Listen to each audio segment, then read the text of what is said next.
So we are recording. Yeah. Any questions?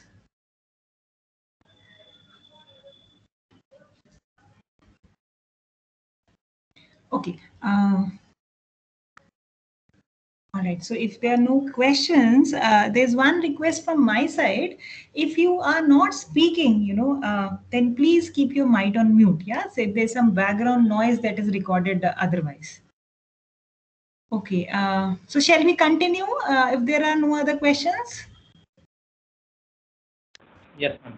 Yes. Is that a yes with everybody? Yes, Yeah. I see Yes, only 32 of you here. Yeah. Let's see. Okay. All right. So another thing that I wanted to ask is this going all right with you, or is it too slow or too fast? Please, give me ma'am, it's all feedback. right. At the end of the course, if you tell me that this was dead slow for you, then it doesn't, it will not help. You should tell now. Is this okay with everybody present here? Is Yes, this ma'am. stuff that you have already seen? I'm sure many of you, yeah? So is this too slow? Shall we pick up speed? Or is it all right? It is all right, ma'am. it is all right. Okay. It's fine. Okay. So let's see. Yeah. So let me try to share my screen.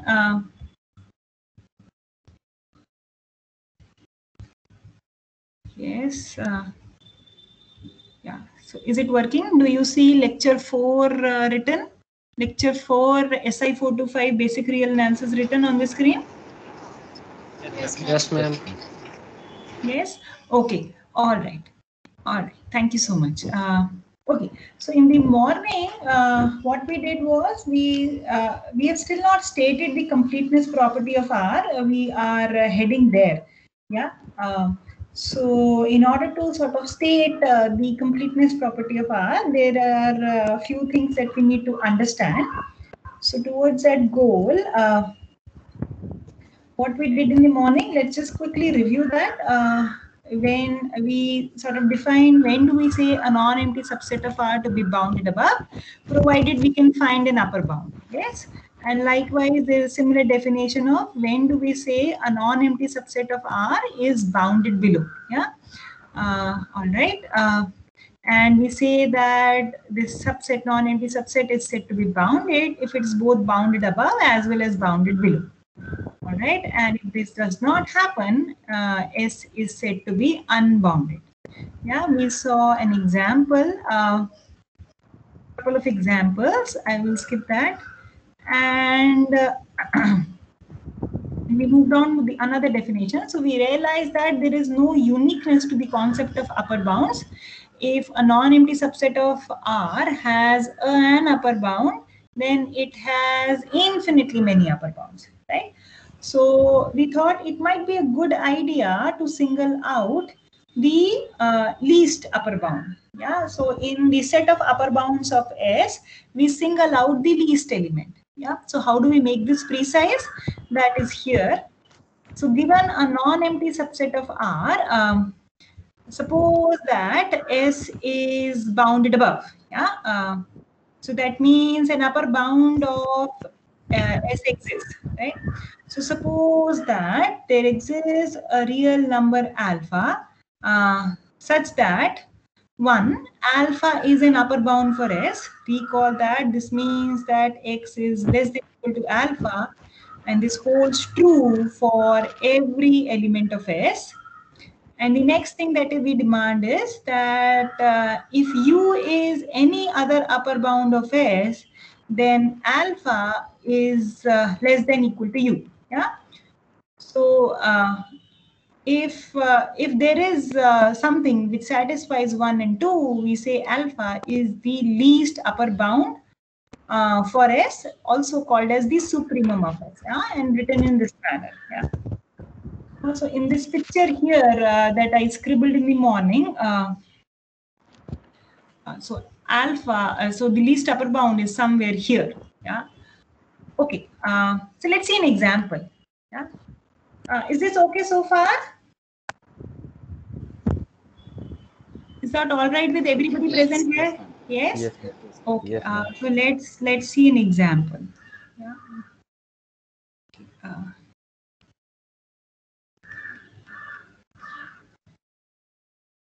All right. Let's consider the following set. Yeah.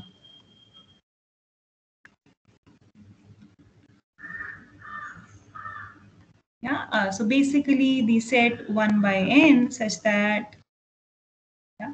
So clearly S is non-empty, right? So is this set bounded? Yes, ma'am. Is this bounded? Okay, so can you give me an upper bound for this set? 1 1. 1 or All right. 1.5 or something. Okay. So you said 1 or 1.5, okay? Any number greater than 1. Any number. Greater than or equal to 1. Okay. And can you find me a lower bound for this set? 0. 0 is the lower bound, right? So I'll just put this down so for the benefit of everybody. What is that we discussed? That this set is indeed bounded, and any real number alpha which is bigger than 1 is an upper bound for S. Correct? Right? And what about lower bounds? So as you told me, any real number beta less than equal to 0 is indeed a lower bound for this set.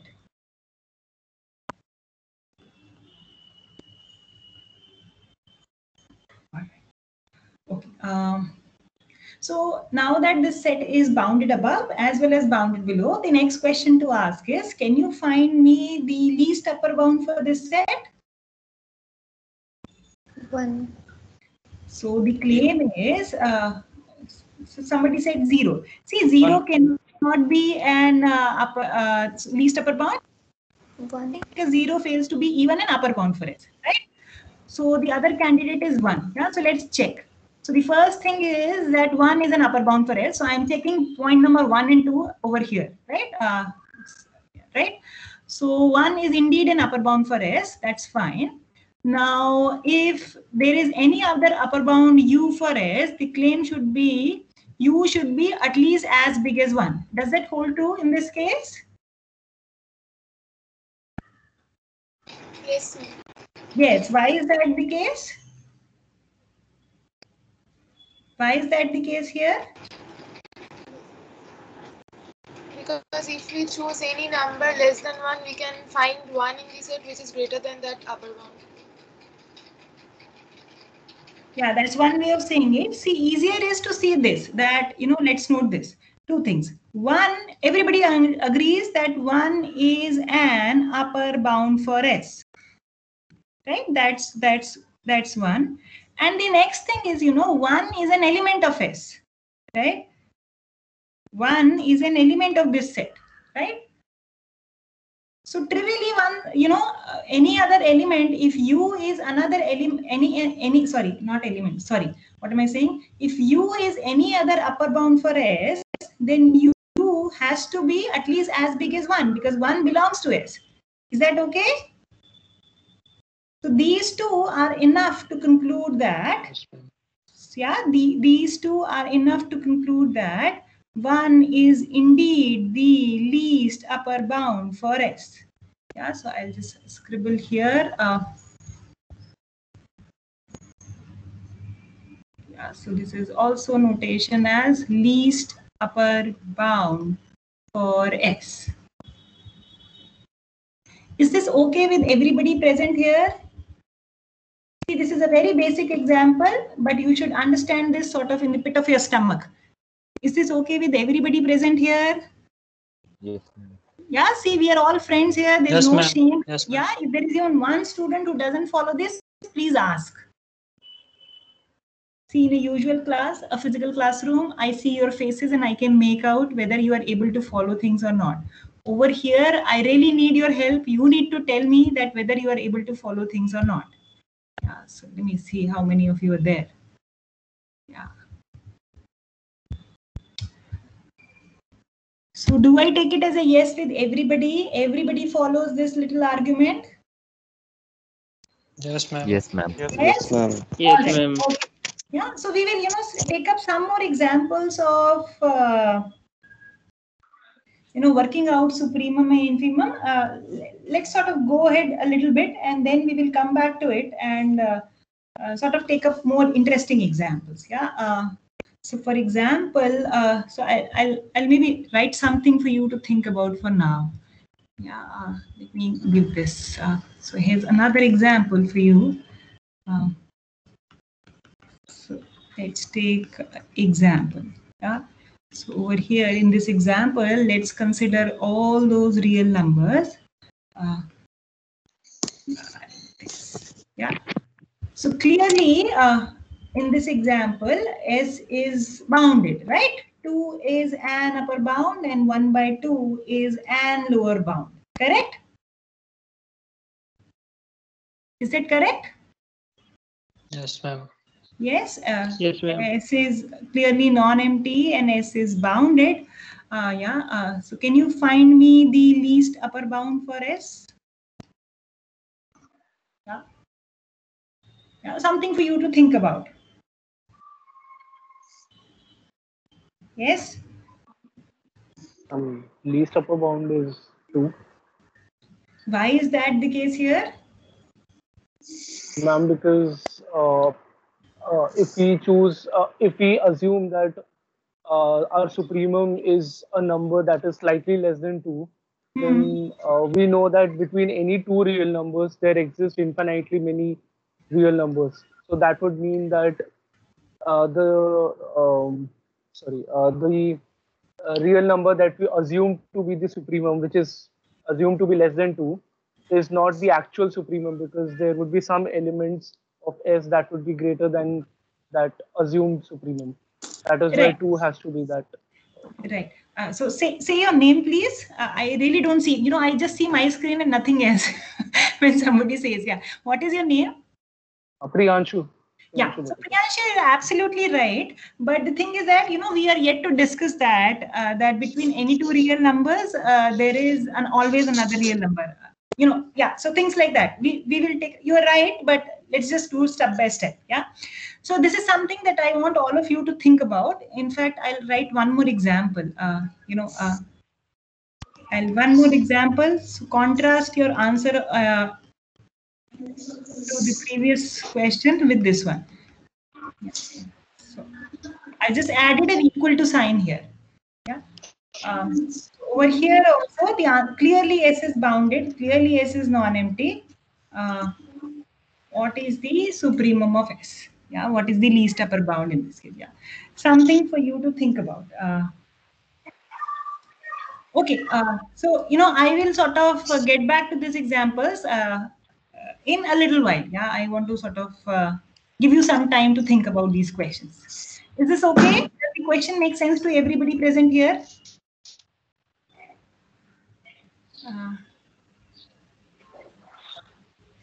Is the question clear to everybody present here? Yes, ma'am. Yes? Yes. Okay. All right. Let's see. Let's see what I have to say next. Yeah. So next, I have an observation.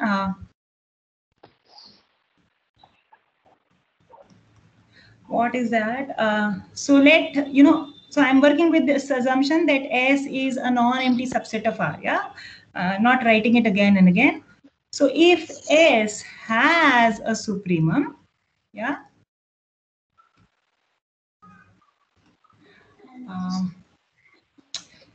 It must be unique.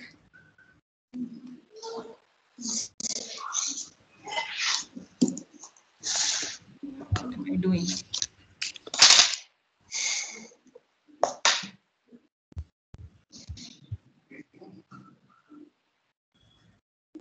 Yeah.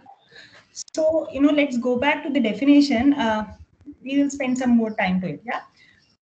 So, this definition does not say anything about existence of the supremum. Only it says if you can find an alpha satisfying 1 and 2, then that is the supremum. It may or may not exist. We don't know as of now. Yeah, we will sort of investigate that question separately. What is this saying? Provided it exists, provided we know that this set has a supremum, whenever it does exist, it is unique. Yeah. So suppose not. Yeah. Let's sort of work out this little example. Will, I think, help you in sort of understanding supremum a little better for. Because I remember in the very first lecture I had few students who said that they have not seen much of real analysis before. So let me just do this argument. If it helps even one student, it will be worth her time. So suppose not, suppose this is not the case. Suppose that a set S has two suprema. Yeah. So suppose, so how do I call them? Suppose alpha 1 and alpha 2 are both suprema of S. Yeah. So can I request, there is some background noise coming from one of you. Yeah. See, over here, I don't see anyone. So shall I mute all? Mute. Let me just mute all. All right. So is this okay? Can everybody hear me?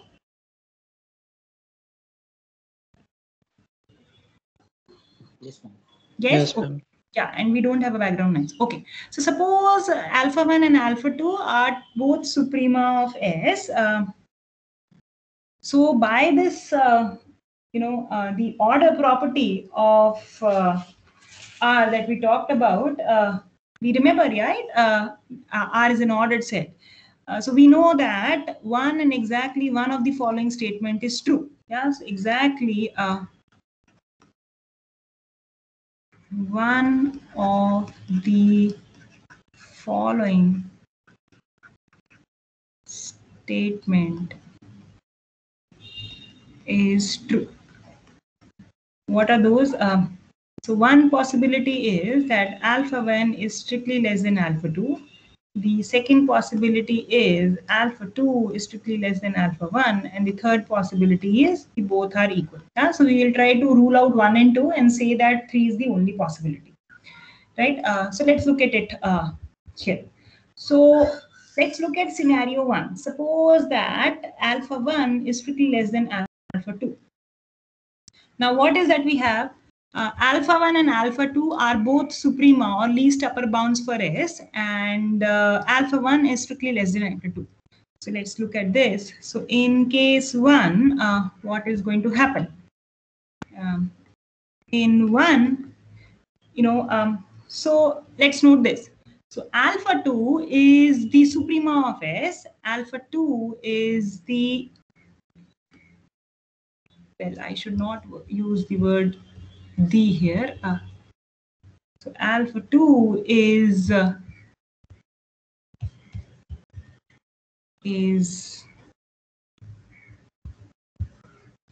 supremum of S.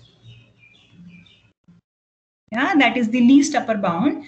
And alpha 1 is something which is strictly less than the least upper bound. Yeah, so by definition, this says that alpha 1 cannot be an upper bound for S.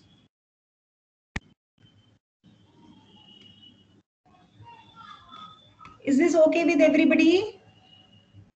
Yes, this is just from the definition of the upper bound, of the least upper bound. So in particular, alpha 1, yeah. Sorry? Could you please repeat once? Yeah, so all I'm trying to say is, see, alpha 1 is strictly less than alpha 2. Alpha 2, so I am in, so suppose, so I say exactly one of the following statement is true. So let's look at scenario 1. So if alpha 1 is strictly less than alpha 2, what do we know? Let's look at this fact that alpha 2 is the supremum of S. Yeah, alpha 2 is the least upper bound for S. Yeah, least upper bound means yeah, so it's the least upper bound for S, and alpha 1 is something which is strictly less than alpha 2, which means that alpha 1 cannot be an upper bound for S. Is that okay? Now, if alpha 1, this is a contradiction because alpha 1 is also the least upper bound for S. Yeah, so let's go back to the definition. So alpha 1 and alpha 2 both satisfy 1 and 2. Yeah. So I'm using this fact here that alpha 2 is, yeah, so I'm using 1 and 2 for this and then using this fact for alpha 2. Does that answer your question? Yes, ma'am. Yeah, is that okay with everybody present here? Yeah. Let me just scribble something here for the sake of completeness. So alpha 1 cannot be an upper bound. This contradicts the assumption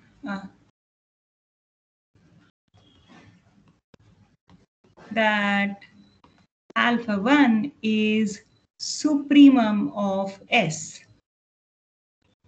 So that means that scenario 1 is not possible. So likewise, you rule out scenario 2. Yeah, so a similar argument will tell you 2 is not possible. Is this okay? Is this okay with everybody? Yes, ma'am. Yeah, is that okay with everybody present here? Yes, ma'am. Yes? Yes, ma'am. Okay. Yes, ma'am. Yeah, all right. Yeah. So hopefully, you know, all of you will be a little more comfortable with the concept of supremum and things like that. So let me sort of jot down these statements. I think they help you in your understanding of supremum. Yeah. So let me go to the next page. So here's another observation. All I'm trying to do is just unwind the definition of the supremum. Yeah. So given, you know, given a non-empty subset S of R, let S be an upper bound for S. Right? Then there are a string of statements that I want to discuss here. So then the following statements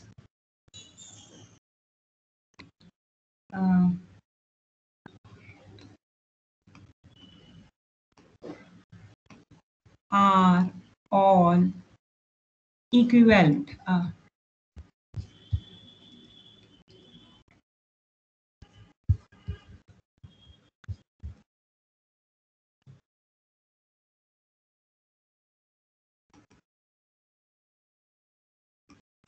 Yeah.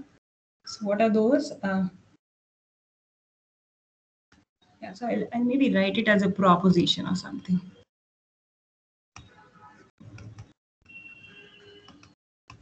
Okay. What are those? So alpha is less than equal to u for any upper bound. Here's the first statement. So any upper bound u of S, right? So what is I am saying? So S is a non-empty subset of R, and alpha is an upper bound for S. And the first statement here is saying that if U is any other upper bound for S, then alpha must satisfy this inequality that alpha is less than equal to U. Yeah. So please recall, this is exactly saying by definition that alpha is the least upper bound for S. Correct? Is that okay? Yes, with everybody? Yes, yes, ma'am. Yes? Yes. Yeah, this is just the definition. So I'm saying this statement is equivalent to the following fact. Yeah, if you pick something which is strictly less than the least upper bound, yeah, then V cannot be an upper bound for S. Correct?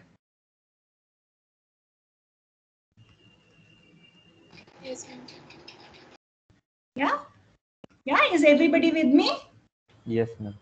Yes, because if V is an upper bound for S, then V must satisfy 1, and then together with this inequality, you are led to a contradiction, correct? So alpha is the least upper bound. The statement 1 is just the definition of least upper bound of the supremum of S. And statement 2 is sort of a thumb rule. Yeah, anything which is strictly less than the least upper bound cannot be an upper bound for S. Everybody with me? This is almost tautological, but we are just writing it so as to sort of improve our understanding of this concept. Is this okay with everybody present here? Does everybody see 1 implies 2? Yes? Yes? Yes? Okay, all right. So let's, yeah, if this is fine, then let me list the third equivalent statement. So the third statement is, so if V is strictly less than alpha, yeah, so then, part 2 tells us that V cannot be an upper bound for S. Yeah. Saying that V cannot be an upper bound for S exactly means that there must exist an element of S, an element, sorry, let me not write element, yeah, sorry. So what am I saying? Let's just read what I have written. So saying that V cannot be an upper bound for S means there must be some element in S for which, what is that definition of upper bound? Yeah. Yeah, let's see. Yeah, sorry. So this is bounded below, right. So I'm saying that if V is strictly less than alpha, then V cannot be an upper bound for S, yeah, which means that this inequality fails to hold. Yeah. So saying that V is an upper bound for S would mean that X is less than equal to V for every element of S. Now saying that V cannot be an upper bound for S would mean that this inequality X is less than equal to V fails to hold for some element of S. Correct? Is that okay? So I'm just going to write that down.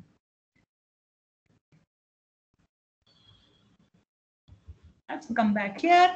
Just from the definition of upper bound, this says that there must exist an element. I'm going to denote it by, let's say, S prime in S, such that V is strictly less than S prime. Is this okay? Everybody sees that 2 implies 3?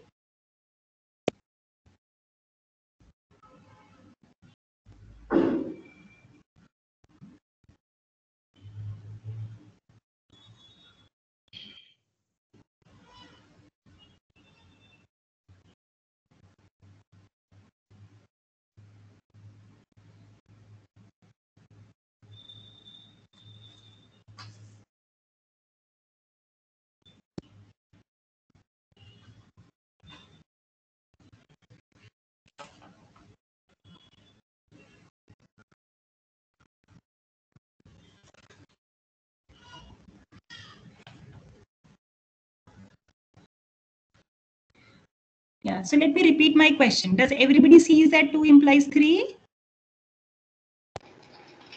Yes, ma'am. Yeah, everybody with me up till this point?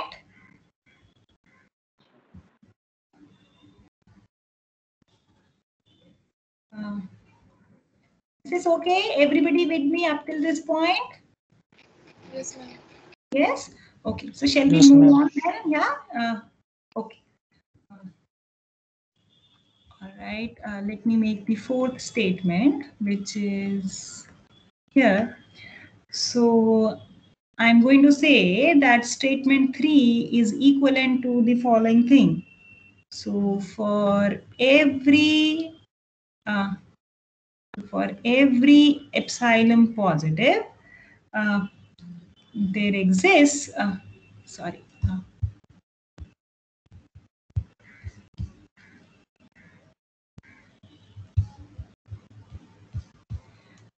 for every epsilon positive, there exists some element in the set S. So let me just highlight this dependence on epsilon by saying S epsilon, such that what happens, alpha minus epsilon is strictly less than S epsilon. Right? So what am I doing here? In statement 4, I am just rewriting this. Yeah. So for every epsilon positive, so epsilon is positive, I am going to consider alpha minus epsilon. Yeah, alpha minus epsilon. So I am given 3 and I am trying to establish that 4 holds true. Now for epsilon positive, alpha minus epsilon is strictly less than alpha. So by part 3, there would exist an element S prime in S such that alpha minus epsilon is strictly less than S prime. Now I'm writing it as S epsilon just to highlight that this S prime may change depending on epsilon. Possibly. Yeah? Is this okay with everybody? Does everybody follow 3 implies 4? Yes? Yes, ma'am. Yes? Yeah. So what remains in order to complete? Manu, can you please repeat 4? Can I please repeat 4? Okay, let me just scribble something here. Yeah, all I'm trying to say is, let me write that down here since there's a question. So I'm saying 3 implies 4 holds true. Yeah.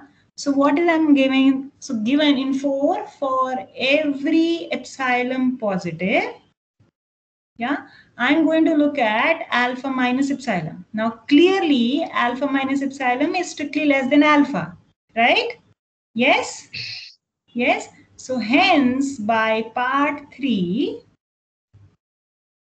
there exists an element which is labeled as S prime such that alpha minus epsilon is less than S prime.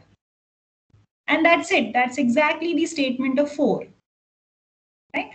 And instead of writing it as S prime, in the statement of 4, I have written it as S subscript epsilon in order to highlight that for different epsilon, we may get a different S prime. Each time you choose a different epsilon, this choice of S prime may change possibly. That's all. And hence,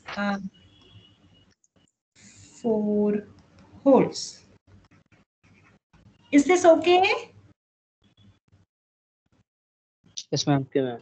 Yeah, is there still a question? No. Yeah, sir. I've just sort of written in a very shabby manner.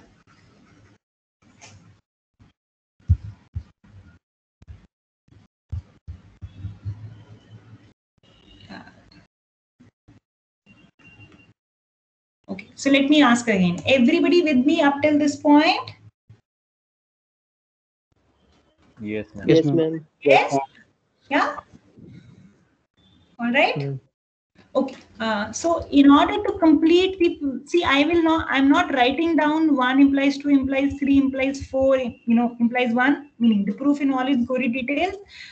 This is something you should try to work out on your own. We just discussed it, and I think all of you are capable of putting this on pen and paper. So all I want to say is, sorry, where am I?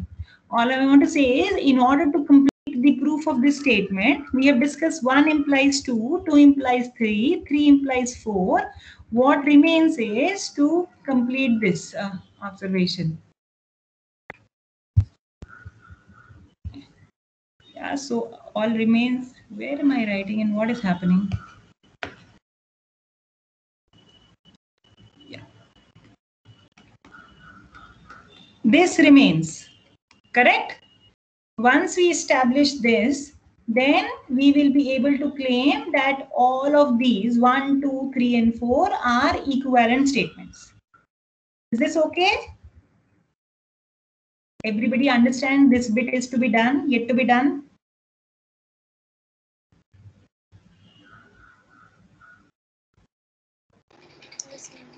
Yes? Okay, so I will leave this 4 implies 1 for you to think about on your own for now. for now, any questions, we can surely take it up later on. Yeah, something for you to take it up. So can I leave this? Does everybody present here feels confident enough that he or she will be able to write down the proof of this proposition by himself or herself? Except possibly 4 implies 1, which you have to think about a little bit. Do I take it as a yes or no? Yes, ma'am. Yes, ma'am. Yes? Yes, Okay. ma'am. All right. So please give it a try. If it doesn't work out, then of course we can discuss here, right? Okay. So with this proposition, that's all I wanted to say about supremum for now, the least upper bound for now. Let me, for the sake of completeness, make a similar statement about lower bounds. Yeah. So here is another definition.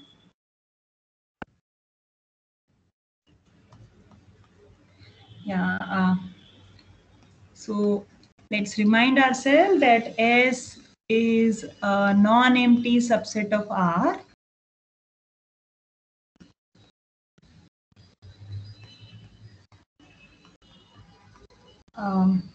That is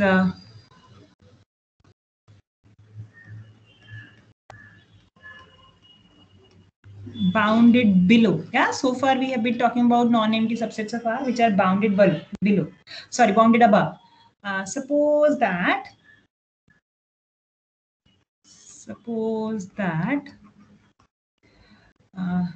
there is a beta real number satisfying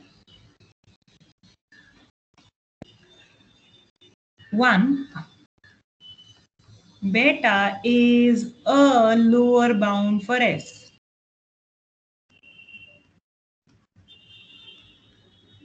Yeah.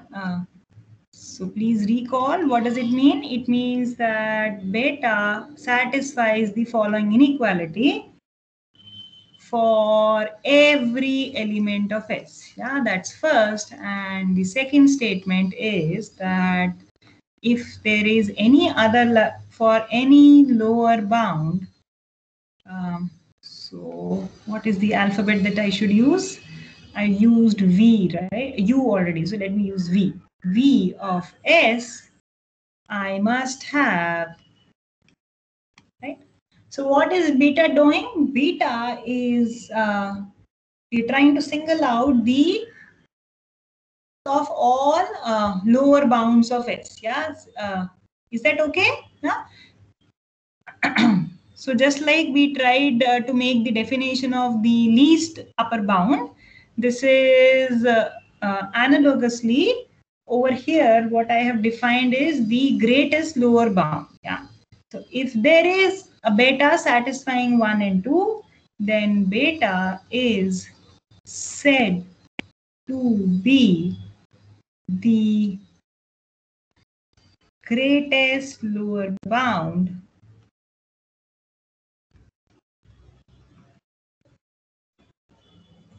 or the infimum for S, right? And the notation is beta. Sorry, the page ends. Yeah. Let me write down here. Notation beta is the infimum of S, or beta is the greatest lower bound for S. So let's go back to the definition one more time. Just like we define the least upper bound, here is the definition for the greatest lower bound.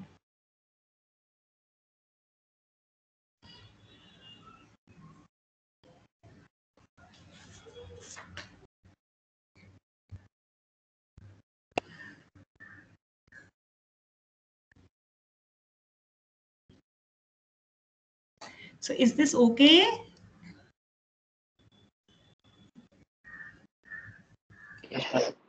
Yeah. So, we talked about a couple of examples Yeah, let's go back here. So let's go back to this example. Yeah, so we said that this is a non-empty subset of R which has a lower bound. Yeah, this is bounded below. So over here in this example, can you tell me what is the infimum of S, the greatest lower bound? Can we write that down? 0. Why is that 0?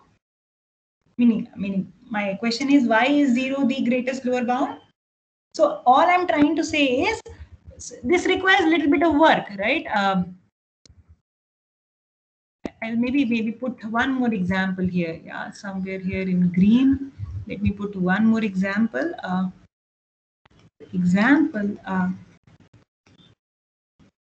Is if we put an inequality this side. Yeah, it's a worthy exercise. I would encourage all of you to please take note of all these 4 examples, and each of these examples try to work out the supremum and infimum. Yeah, and it's my earnest request, please don't write down the supremum is 1 or 0 or 2 or 1 by 2. Give me a reason. Yeah, and as I said, simply staring at screen does not help unless and until you pick piece of paper and write down with a pen. It will help your own understanding. Please do that. Yeah, I urge you to sort of take up all these examples. So my effort would be to sort of emphasize as to how are these definitions sort of so central to what all is going to follow. So let me talk about a couple of more interesting things before we can take some more examples. Yeah. So is this definition okay for now with everybody present here? The definition of the greatest lower bound and the definition of the least upper bound? Yes, ma'am. Yes. Do I take it as a yes with everybody present Yes, here? ma'am. Yes. Okay. Yes, That ma'am. sounds very nice. Yes. Let's see. I think with these definitions, we are in a good shape to state the completeness property of R. So let me state that. Where is that? So the completeness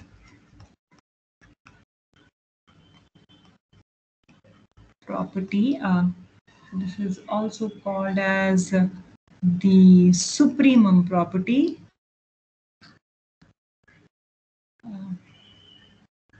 Or this is also called as odd completeness property.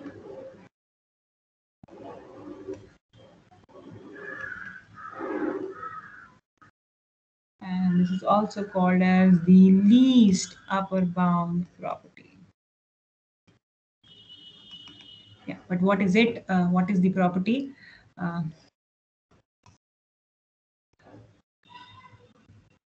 So every non-empty subset of R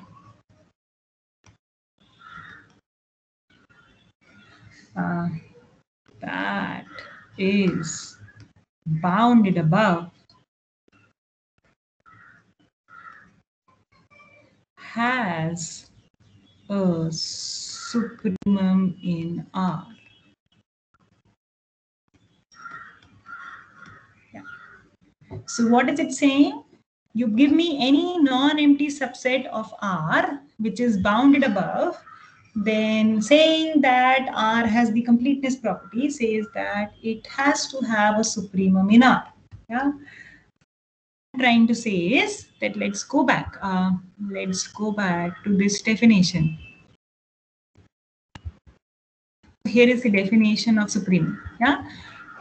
So this is saying that, so I started with in this definition, S be a non-empty subset of R which is bounded above. Yeah, the order completeness property of R says that there always exists an alpha satisfying 1 and 2.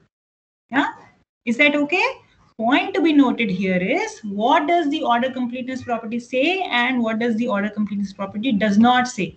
The order completeness property says that there always exists an alpha which is the least upper bound of S. What it says is this alpha is a real number. This alpha, the least upper bound, may or may not belong to this set S. Yeah, so let's go back to the order completeness property. Yeah, over here. See, the order completeness property, all it says is that for every non-empty subset of R which is bounded above, the supremum exists in R. The supremum may or may not belong to that set. Is that okay? Something that you should always keep in mind. Yeah, and we will take up examples in order to highlight this fact. Yeah, so with this, we have stated, we have been able to state all three properties which we so we said that we will assume that there is a set R containing the set Q of rational numbers satisfying 1, the algebraic properties, 2, the order property, and 3, the completeness property. So having stated this completeness property, I will highlight this discussion by writing here that R is a complete ordered field. Yeah? So, what do I mean by a field here? That R satisfies the algebraic properties. What do I mean by ordered here? I mean that the order property holds, which means O1 and O2 that I talked about. And completeness here is what it is written here, that every non-empty subset of R that is bounded above has a supremum in R. Is that okay? Yeah. You may ask, what is the big deal here? What is the big deal here? Let's do some more things and I'll try to give you an example of a set which is not complete, right? So far what we know is that the set Q of rational numbers is an ordered field. Yeah? Is it complete? In the sense that I have described here, that means that does every non-empty subset of Q that is bounded above has a supremum in Q? Yeah, questions like that. So I like to provide answers to these questions, and we will be, but not quite now. We need to do some more groundwork. Okay, but let me ask you. So is this bit okay with everybody present here?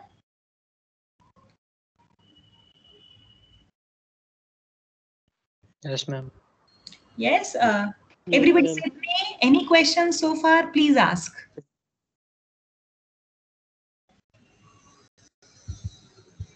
Any questions? Please ask.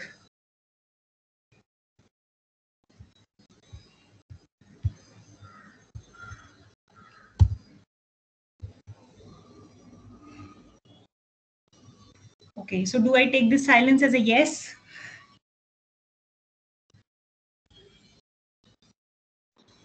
Shall we go ahead? Yes, ma'am. Yes, ma'am. Yes? Okay.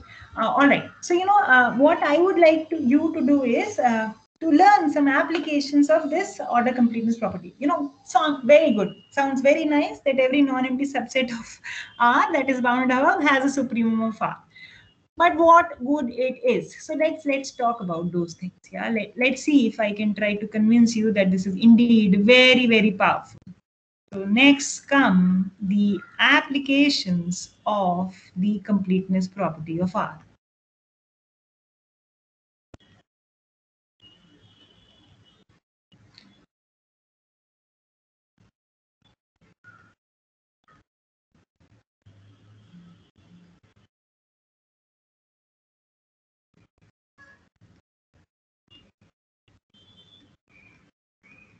Okay, so there are many applications. Let's start with them one by one. Okay, let's look at the very first one. All right. So let's see what I have to say. So let me write it here. So I say that given any real number, let's me denote it by x, there is a natural number n such that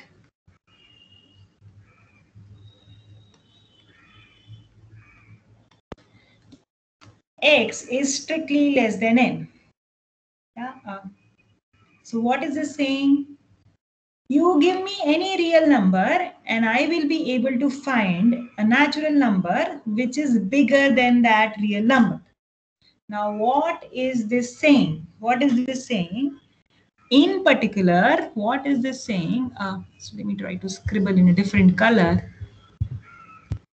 This is saying, please note that this is exactly saying that if you look at the set of natural numbers, or let me put it like this.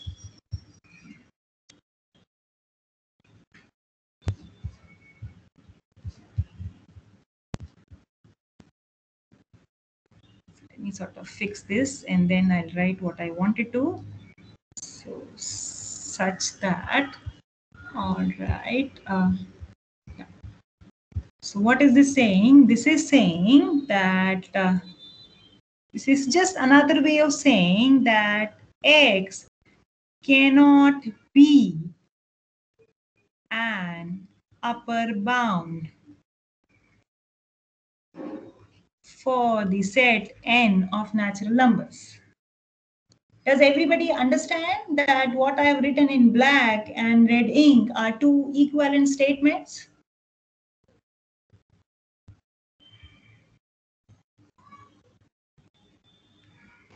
Yes, ma'am. Yes? You give me any real number, I can always find a natural number that is bigger than this real number, right?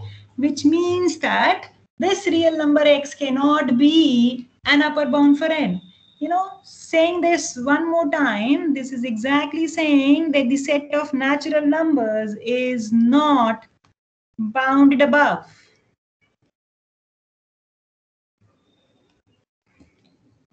Correct?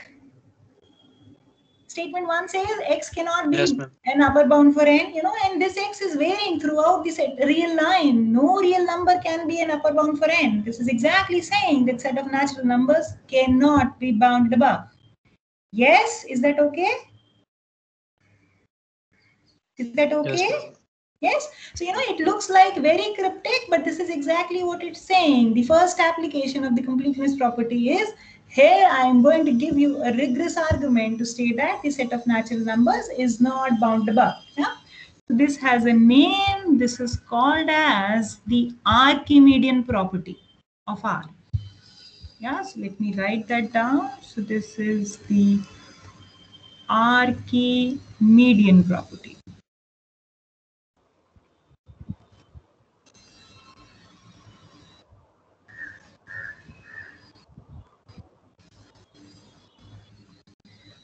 So what does the Archimedean property say?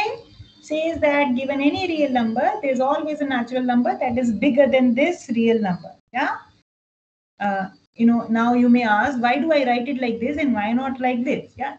Both are equivalent statement. It's just getting used to different ways of writing it. Yeah. So I'll write it here as AP1. Yeah. Archimedean property 1. An equivalent statement which I would like all of you to be familiar with is the following. Let me write that down. Equivalently. So this is another equivalent version of the Archimedean property of R. I'm going to write it as, label it as AP2. So if x and y are both real numbers and where x is positive, then there is a positive integer n, which means the following, such that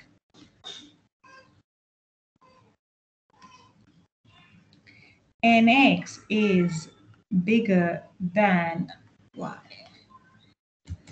Yeah. Okay.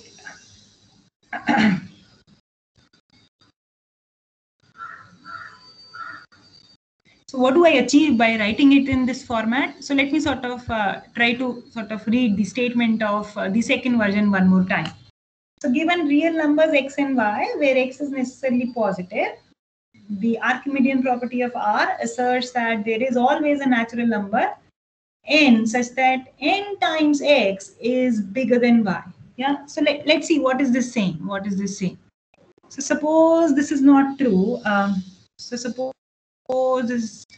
So if this statement is false, if this statement is false, meaning what? So this statement is asserting that there exists a little n such that nx is bigger than y.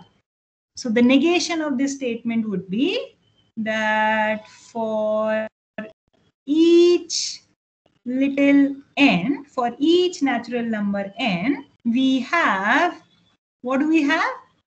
This inequality nx bigger than y does not hold, which means that for each natural number n, nx must be at most y. Correct? Is that okay? Which means that n is at most y by x, and this is true for every natural number n, right? So what is it saying? This is saying that, what does it tell you about y by x? That y by x, note that I can quotient by x here because x is positive to start off with, right?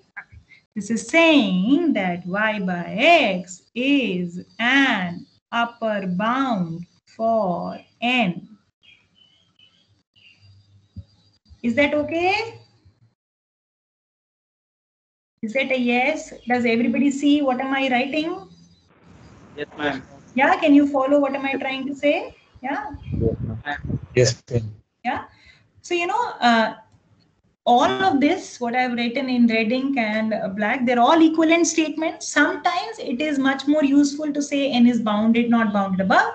Sometimes version 1, AP1, which I have written here, may be more useful in applications. And sometimes version 2 may be more useful. But please realize that they are just sort of different incarnations, different avatars of the same thing. Is that okay? Does everybody follow the statement here? Yes, ma'am. Yes. Does everybody follow the statement here? Yeah. Okay. So, you know, so I would like to sort of discuss this Archimedean property in detail. I have time? Yeah, I have enough time. So, you know, so let me try to give you the proof of this. Proof of what statement? I am going to say we are going to assume that the completeness property of R is true, which means that every non-empty subset of R that is bounded above has a supremum in R. And I am going to say that AB1 holds. Yes, is that okay? All right. Yeah, Yes, so ma'am. let me just write down clearly what is given, what is to be proved, because otherwise 2 days later you may not sort of follow what is where. Yeah, so this is what we are trying to do next. So let me write it as a proposition. Change to black ink. What is this proposition? Given any real number x, there is a natural number n such that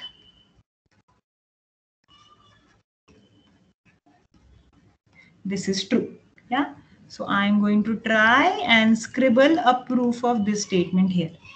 Is this okay? Does everybody understand what are we trying to do?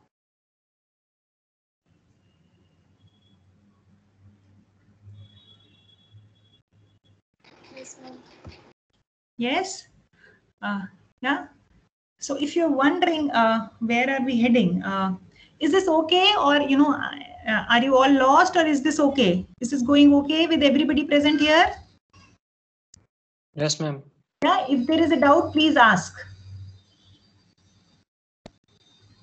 If there is even one student who has not followed this, please ask.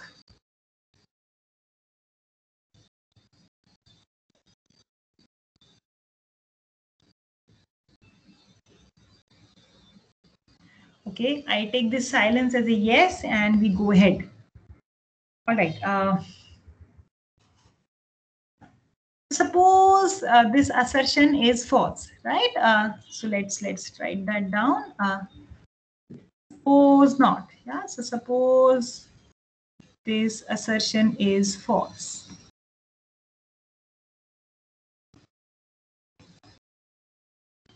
What does it mean? It means that so all I'm trying to say is the statement is for every x, real number x, there is a little n satisfying this.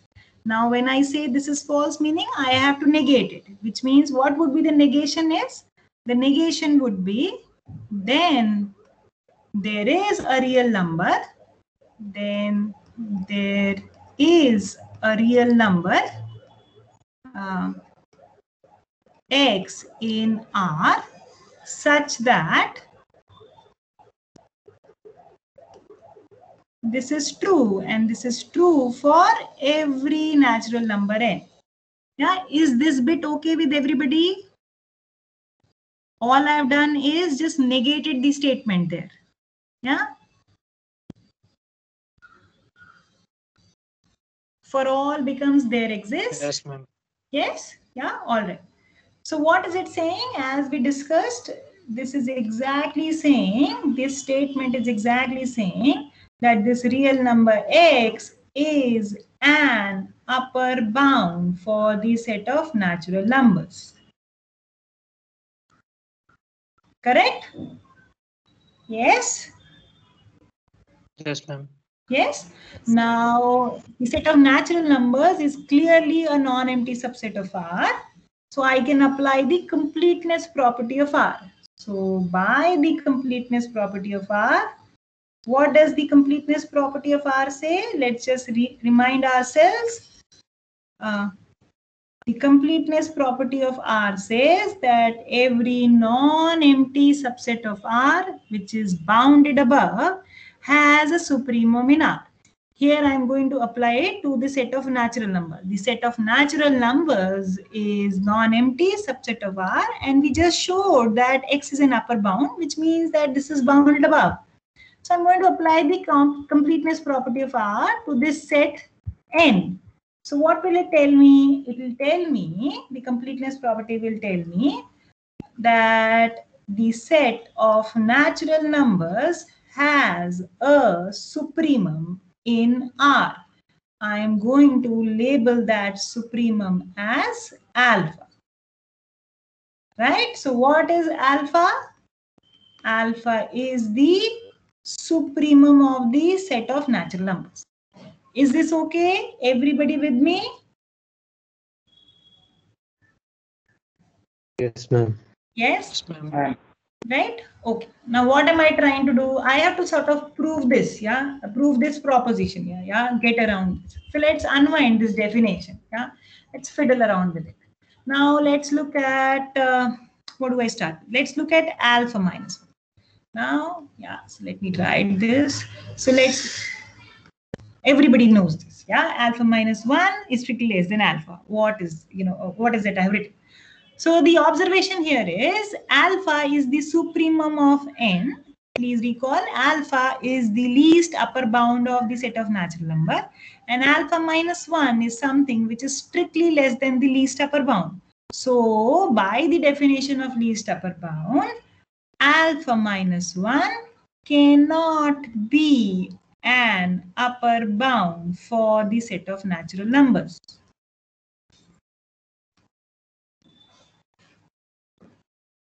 Correct? Correct? Is this okay? Yes, Yes, everybody with me so far? Yes, ma'am. Yes? Okay, let me scroll up a little bit.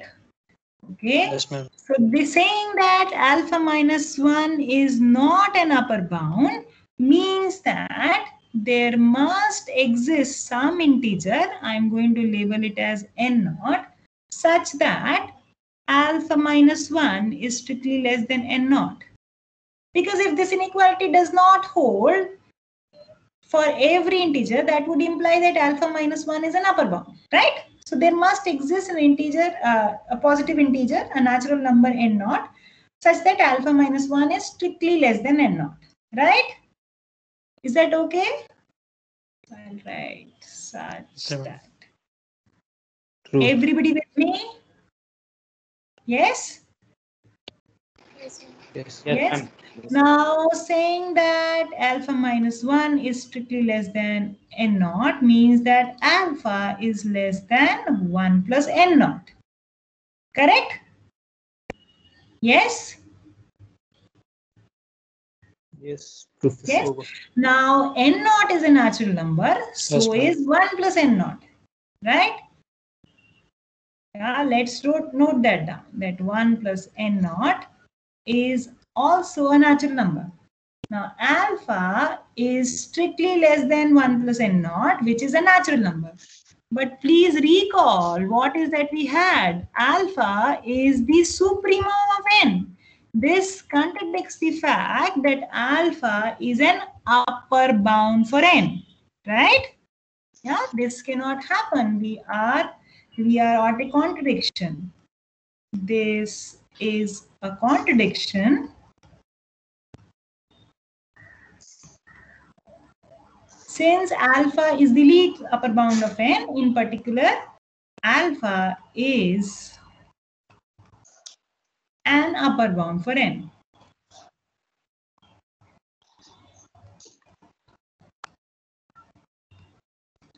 Is this okay? And we are done.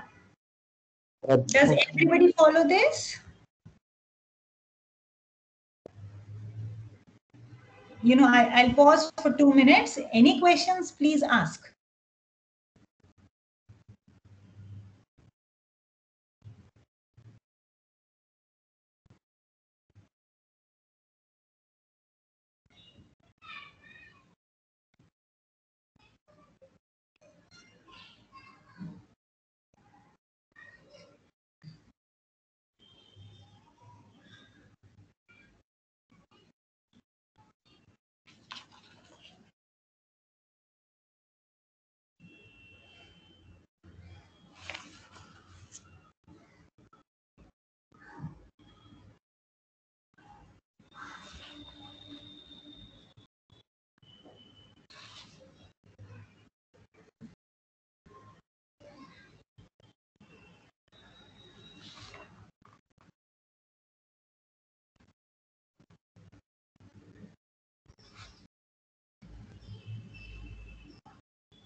Is this okay with everybody present here?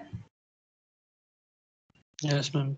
Yeah, is there even one student who is lost? Please ask.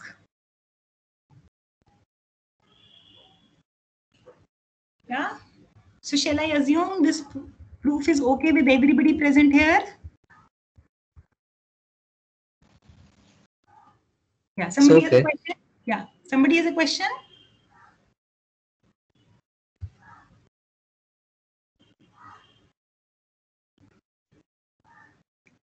Okay, so shall we go ahead? Ma'am? Yes, Yeah. yes, go ahead. Yes, Go ahead.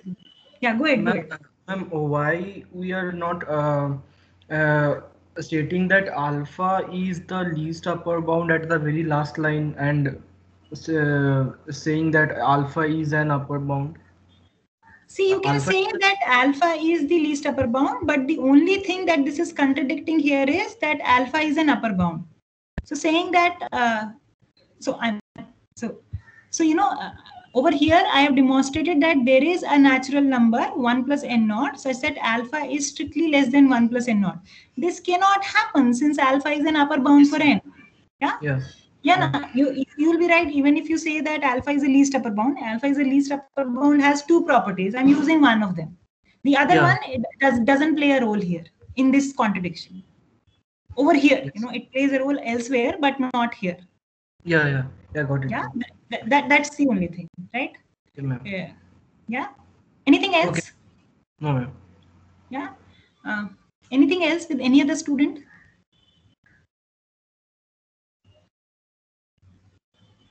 Okay. Okay. So, feel free to stop me. As I said before, let me go back. Yeah, let me go back to the Archimedean property. Here I am. Yeah. Here. Let me write down. So what did I say? It doesn't hurt. Write down the Archimedean property one more time. So this is version 1 of Archimedean property. What did we prove? End of all of this discussion, that for any real number x, there is a natural number such that this is true. Yes. You can find a natural number which is bigger than this real number, right? So let me record a corollary to the statement, which is very, very useful and comes handy every now and then. An immediate corollary is, so I'm going to write this corollary and let's see if you follow this. So given any x which is positive, I'm going to say that there is a natural number n such that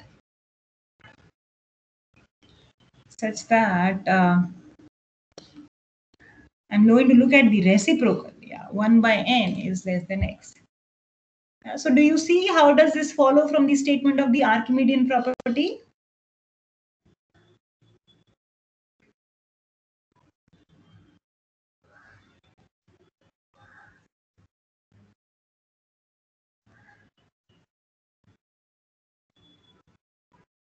Does everybody see this? All I'm doing it in this version of Archimedean property, instead of x, I am working with 1 by x. And I can do that because x is given to be positive. Yeah, it's just this. Instead of, I'm just applying it to 1 by x. So given the real number 1 by x, by Archimedean property, I am guaranteed existence of a natural number such that 1 by x is strictly less than n. That is amounts to saying 1 by n is less than x. Is that okay? Does everybody see this? Yes, ma'am. Yes, ma'am. Yeah, everybody present here see this? Okay, excellent. It's something to be kept in mind. All right.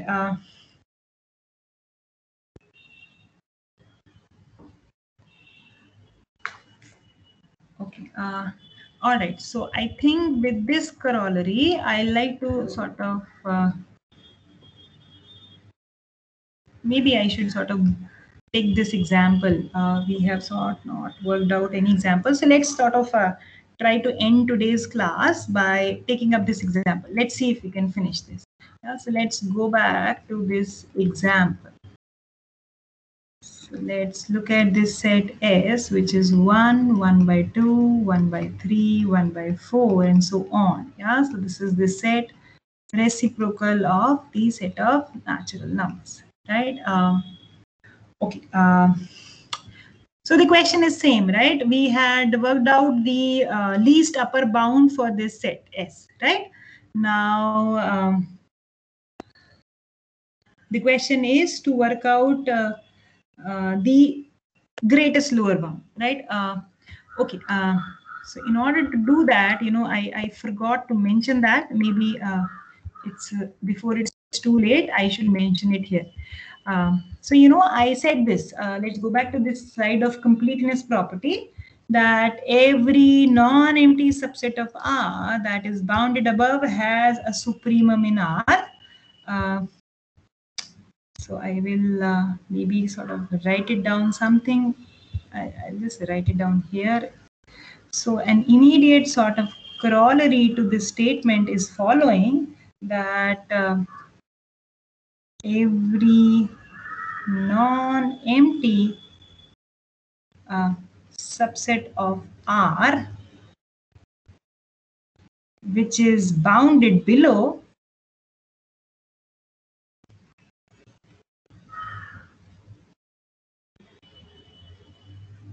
has an infimum in R. I will sort of mark this in the assignment problem. So can you see what I have written in blue ink? Let me just sort of make it a bit bigger. This is the maximum possible. Sorry. So can you see what I have written here in red ink? Or is it too hazy?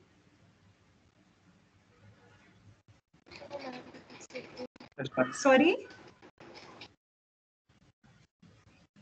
You can, oh, you can see that, yeah. Sorry. Yeah, so I'll just mark it in assignment problem. So assuming the completeness property, which says that every non-empty subset of R that is bounded above has a supremum, one can prove that. It's a simple argument. I'm sure everybody here can fill in a proof that every non-empty subset of R which is bounded below has an infimum in R. Yeah, so I'll mark it in the assignment problem.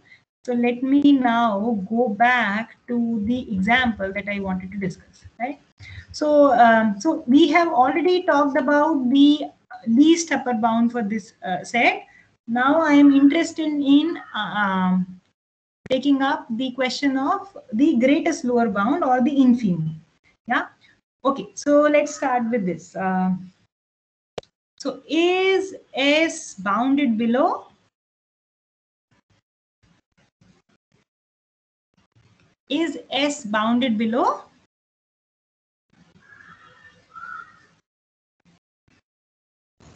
Yes, ma'am. Yes. So can you give me a lower bound for this set S? 0.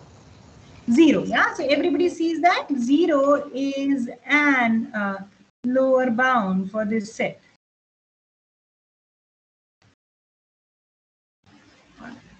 So what am I going to do there? I am trying to figure out the greatest lower bound or the infimum. Yeah. But for now, I am going to make this observation. Clearly, S is non-empty and S is bounded below. So by the completeness property of R or the corollary that I just mentioned, the set S has an infimum in R. Yeah. So I'm going to write that down. That S is a non-empty subset of R that is bounded below, right? So by the completeness property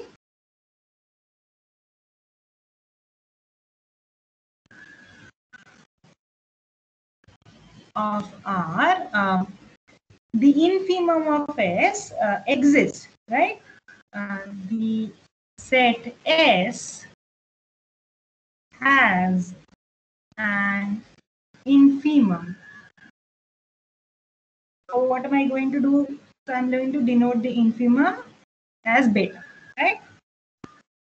Now we worked out that 0 is a lower bound for the set S and beta is the greatest lower bound. So this tells me now, this tells me something. Yeah. Now 0 is an lower bound of S and hence beta is the greatest lower bound. So this inequality must be satisfied. Correct? Yeah. Okay. So can you determine beta? What is beta here? Can you determine beta?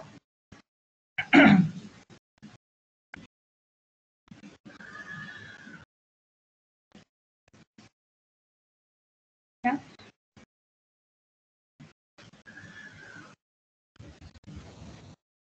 Ma'am, beta must be 0, I think. Right. So in questions like this, thank you very much. In questions like this, you know, you have to sort of first do a deterministic sort of evaluation. You have to sort of make a good guess. You have to make a good guess for the greatest lower bound and then try to prove that this is indeed the case. Yeah? So a suggestion is that let's try and show that beta is indeed equal to 0. Yeah. So far what I have been able to show is beta is greater than equal to 0. Right? This is what I've been able to show. Yeah? So in order to show that, the claim is to show that beta is indeed equal to 0. Right? So let's see. Let's see if we can scribble it. So I am going to use the following technology. Yeah. So I am going to say that you give me any positive number epsilon and beta is less than that positive epsilon. Yeah? So epsilon will be arbitrary. That would tell me that beta is 0. I'm going to use this. Yeah. So here is one way to go about this. So let's see how do we do this. Yeah. So I'm saying that given any epsilon positive, I am going to appeal to the Archimedean property. By the Archimedean property,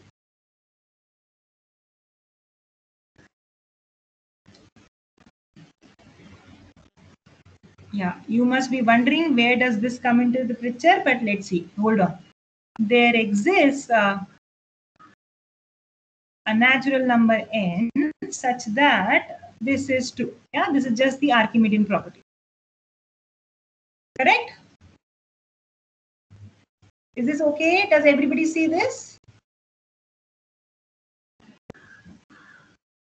Yes. Yeah, or maybe, you know, I should write it down in the format that I have written it there. Maybe you sort of find it more transparent. It's nevertheless the same thing, but let me write down there. Yeah. So 1 by epsilon plays the role of x, and this is true. Yes?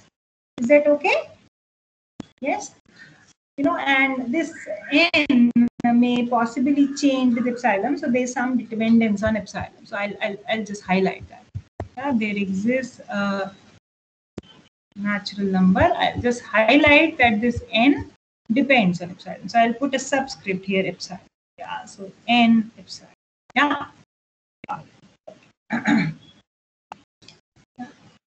Okay.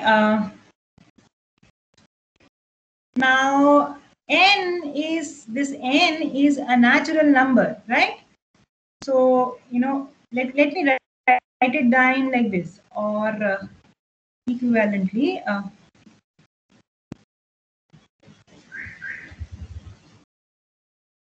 Write it in this 1 by epsilon is less than epsilon, right? Now, n is a natural number, which means that this reciprocal 1 by n is a candidate in this set S, correct? And beta is the greatest lower bound for this set S. So what does it tell you about beta? Yeah? It tells me that beta must satisfy this inequality, correct? Yeah, is everybody with me? Beta is the greatest lower bound of the set S, and 1 by n belongs to the set S, using the fact that n is a natural number. Yes? Is that okay? Yeah, so I'm going to write down, it follows. Now beta is bigger than 0 and this is less than epsilon by construction. Since epsilon is arbitrary, all it says is beta must be 0. Yeah, this above inequality holds for every epsilon positive. So all it says is beta is equal to 0. So is this okay? Any questions? So the upshot of all of this discussion is that in this particular example, yeah, just a minute. Let me just complete it. Yeah. Greatest lower bound of S. Yeah, go ahead. Tell me. Ma'am, I did not understand the last statement. How did Which beta come out to be equal to 0? see, I this followed is till the inequality. this point. Yeah, you followed this point that for every, you know, this choice of epsilon is varying. Yeah. So all I'm trying to do is, so I'll write it in green. Yeah. So what is that we have shown? We have shown the following thing. We have shown that for every epsilon positive, beta is less than epsilon and greater. This is true. I am saying that this implies beta is equal to 0.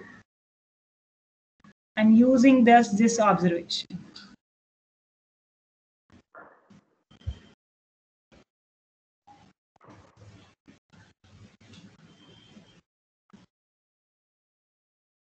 Okay.